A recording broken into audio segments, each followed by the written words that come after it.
Hi friends, നമസ്കാരം. എൻ്റെ എല്ലാ കൂട്ടുകാർക്കും സുനിതാസ് യൂണിക് കിച്ചണിലേക്ക് സ്വാഗതം. അരിപ്പൊടി ഉപയോഗിച്ചുള്ള ഒരു സ്വീറ്റ് ആണ് ഇന്ന് നമ്മൾ തയ്യാറാക്കി എടുക്കുന്നത്. നമ്മുടെ വീട്ടിലുള്ള വളരെ കുറച്ച് ചേരുവകൾ ഉപയോഗിച്ച് തയ്യാറാക്കി എടുക്കാൻ കഴിയുന്ന ഒരു പലഹാരമാണിത്. സ്റ്റീം ചെയ്തിട്ടാണ് നമ്മുടെ ഈ പലഹാരം കുക്ക് ചെയ്തെടുക്കുന്നത്.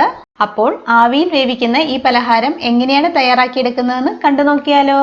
സ്നാക്ക് തയ്യാറാക്കാൻ വേണ്ടിയിട്ട് ഞാൻ ഇവിടെ ഒരു 1/4 കപ്പ് ചിരകിയ നാളികേരം എടുത്തിട്ടുണ്ട്. ഈ നാളികേരം ആദ്യം തന്നെ നമുക്കൊന്ന് ഡ്രൈ ആക്കി എടുക്കണം. അതിന് വേണ്ടിയിട്ട് ഒരു പാനിലേക്ക് ഇട്ട് കൊടുക്കാം. നാളികേരത്തിന്റെ ആ ബ്രൗൺ സ്കിന്ന് മാറ്റിയതിന് ശേഷം ചെറിയ കഷ്ണങ്ങളായിട്ട് മുറിച്ച് മിക്സിയുടെ ജാറിൽ ഒന്ന് അടിച്ചെടുത്തിട്ടുള്ളതാണിത്. മിക്സിയിൽ അടിച്ചെടുക്കുമ്പോൾ ചെറിയ തരികളായിട്ട് കിട്ടത്തക്ക രീതിയിൽ വേണം കേട്ടോ അടിച്ചെടുക്കേണ്ടത്. ഈ നാളികേരം നമുക്കിനി ഒന്ന് ഡ്രൈ ആക്കി എടുക്കണം. ഗ്യാസ് ലോ ഫ്ലെയിമിൽ ഒരു 4-5 മിനിറ്റ് നേരം നമുക്ക് ഇളക്കി കൊടുത്ത് ഒന്ന് ഡ്രൈ ആക്കി എടുത്താൽ മതിയാകും. കളർ ചേഞ്ച് ആവേണ്ട ആവശ്യമില്ല കേട്ടോ. ഡെസിക്കേറ്റഡ് കോക്കനട്ട് എന്ന് പറഞ്ഞ് നമുക്ക് കടയിൽ നിന്ന് വാങ്ങിക്കാൻ കിട്ടും. വീട്ടിൽ തന്നെ നമുക്ക് ഡെസിക്കേറ്റഡ് കോക്കനട്ട് ഇതുപോലെ തയ്യാറാക്കി എടുക്കാവുന്നതേ ഉള്ളൂ. ഡെസിക്കേറ്റഡ് കോക്കനട്ട് കയ്യിലുണ്ടെങ്കിൽ ഈ ഒരു സ്റ്റെപ്പിന്റെ ആവശ്യമില്ല. അപ്പോൾ അതെടുത്താൽ മതിയാകൂട്ടോ. ഇപ്പോൾ നാളികേരം നന്നായിട്ട് ഡ്രൈ ആയി വന്നിട്ടുണ്ട്. കളർ ചേഞ്ച് ആയിട്ടും ഇല്ല.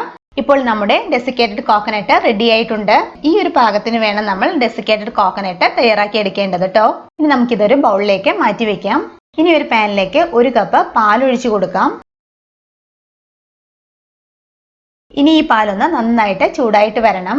പാലിപ്പോൾ നന്നായിട്ട് ചൂടായി വന്നിട്ടുണ്ട്.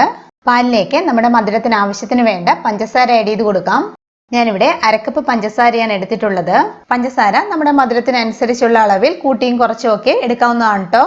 ഇനി നമുക്കൊന്ന് നന്നായിട്ടൊന്ന് ഇളക്കി കൊടുക്കാം. പഞ്ചസാരയൊക്കെ നന്നായിട്ടൊന്ന് പാലിൽ അലിഞ്ഞു വരണം. പഞ്ചസാര നന്നായിട്ട് മെൽറ്റായി പാലൊന്ന് തിളച്ച് വരുമ്പോൾ നമുക്കിതിലേക്ക് അരിപ്പൊടി ആഡ് ചെയ്ത് കൊടുക്കണം. പാലിപ്പോൾ തിളച്ച് വന്നിട്ടുണ്ട്. പാലിലേക്ക് ആഡ് ചെയ്ത് കൊടുക്കേണ്ടത് 1 കപ്പ് അരിപ്പൊടിയാണ്. അപ്പത്തിനൊക്കെ എടുക്കുന്ന വറുത്ത അരിപ്പൊടി ഉണ്ടല്ലോ, അതാണ് എടുത്തിട്ടുള്ളത്. പാൽ അളന്നെടുക്കുന്ന സെയിം കപ്പിലോ ഗ്ലാസ്സിലോ തന്നെ ആയിരിക്കണം അരിപ്പൊടിയും അളന്നെടുക്കേണ്ടത് കേട്ടോ. 1 കപ്പ് പാലിന് 1 കപ്പ് അരിപ്പൊടി ആ ഒരു അളവിൽ വേണം എടുക്കേണ്ടത്. അരിപ്പൊടി ചേർത്ത് കഴിഞ്ഞതിന് ശേഷം നമുക്കിത് നല്ലതുപോലെ ഒന്ന് ഇളക്കി കൊടുക്കാം. ഗ്യാസ് ഒരു ലോ ഫ്ലെയിമിൽ നമുക്കിത് ഇളക്കി കൊടുത്തുകൊണ്ടേയിരിക്കണം. നമ്മളിത് കണ്ടിന്യൂസ് ആയിട്ട് ഇളക്കി കൊടുത്ത് പാനിൽ നിന്നൊക്കെ വിട്ടുവരുന്ന ആ ഒരു പാകം വരെ നമ്മളിത് ഇളക്കി കൊടുത്തുകൊണ്ടേയിരിക്കണം. ഇപ്പോൾ ഇത് റെഡിയായി വന്നിട്ടുണ്ട്. കണ്ടില്ലേ, ഈ ഒരു പാകം വരെ നമ്മളിത് ലോ ഫ്ലെയിമിൽ ഇളക്കി കൊടുത്തുകൊണ്ടേയിരിക്കണം. ഇനി നമുക്ക് ഫ്ലെയിം ഓഫ് ചെയ്തേക്കാം. ഇനി നമുക്കിതിലേക്ക് നേരത്തെ റെഡിയാക്കി വെച്ചിരിക്കുന്ന ഡെസിക്കേറ്റഡ് കോക്കനട്ട് ആഡ് ചെയ്ത് കൊടുക്കാം. ഞാൻ ഈ ഡെസിക്കേറ്റഡ് കോക്കനട്ടിൽ നിന്ന് 3 ടേബിൾ സ്പൂൺ മാറ്റി വെച്ചിട്ടുണ്ട്. അത് നമുക്ക് പിന്നീട് ഉപയോഗിക്കാം. ഡെസിക്കേറ്റഡ് കോക്കനട്ട് ആഡ് ചെയ്തതിന് ശേഷം നമുക്കിത് നല്ലതുപോലെ ഒന്ന് മിക്സ് ചെയ്തെടുക്കണം. ഞാനിതിപ്പോൾ നല്ലതുപോലെ മിക്സ് ചെയ്തെടുത്തിട്ടുണ്ട്. ഇനി നമുക്ക് നല്ലൊരു ഫ്ലേവറിന് വേണ്ടിയിട്ട് ഏലക്ക പൊടി ആഡ് ചെയ്ത് കൊടുക്കാം.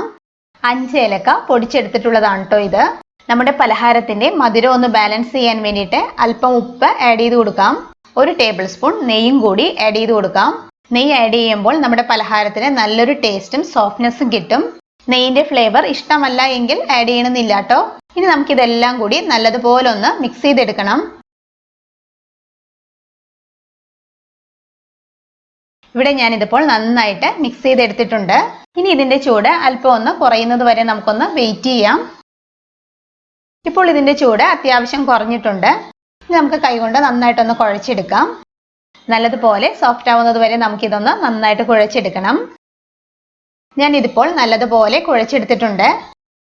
നമ്മുടെ കയ്യിൽ അല്പം ഓയിലോ നെയ്യോ അപ്ലൈ ചെയ്തതിന് ശേഷം മാവിൽ നിന്ന് നമുക്ക് കുറേശ്ശെ എടുത്ത് ഇഷ്ടമുള്ള ഷേപ്പിൽ നമുക്ക് റെഡിയാക്കി എടുക്കാം. ഞാൻ ഇവിടെ ഇതുപോലെ ബോളിന്റെ ഷേപ്പിൽ ഉരുട്ടിയെടുക്കുകയാണ് ചെയ്യുന്നത്.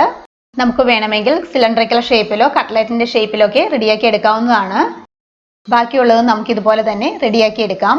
ബോൾസിന്റെ ഷേപ്പിൽ ഇത് മുഴുവനും ഞാനിവിടെ റെഡിയാക്കി എടുത്തിട്ടുണ്ട്.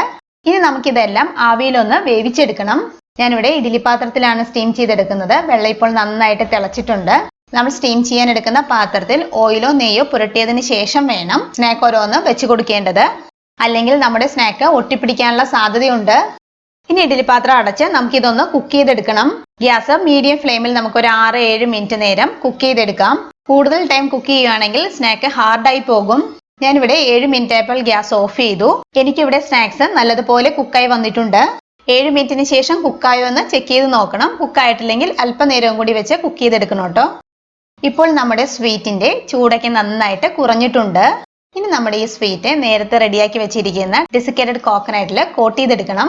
നമ്മുടെ സ്വീറ്റ്സ് ഇതുപോലെ ഡെസിക്കേറ്റഡ് കോക്കനട്ടിൽ റോൾ ചെയ്തെടുക്കുകയാണെങ്കിൽ കഴിക്കുമ്പോൾ നാളികേരത്തിന്റെ നല്ലൊരു ടേസ്റ്റ് കിട്ടും. അതുപോലെ തന്നെ നമ്മുടെ സ്വീറ്റ്സ് കാണുവാൻ നല്ല ഭംഗിയുണ്ടാകും. അപ്പോൾ ഇത്രയേ ഉള്ളൂ. അരിപ്പൊടി കൊണ്ട് വളരെ എളുപ്പത്തിൽ നമുക്ക് തയ്യാറാക്കി എടുക്കാൻ കഴിയുന്ന ഒരു സ്വീറ്റ് റെസിപ്പിയാണിത്.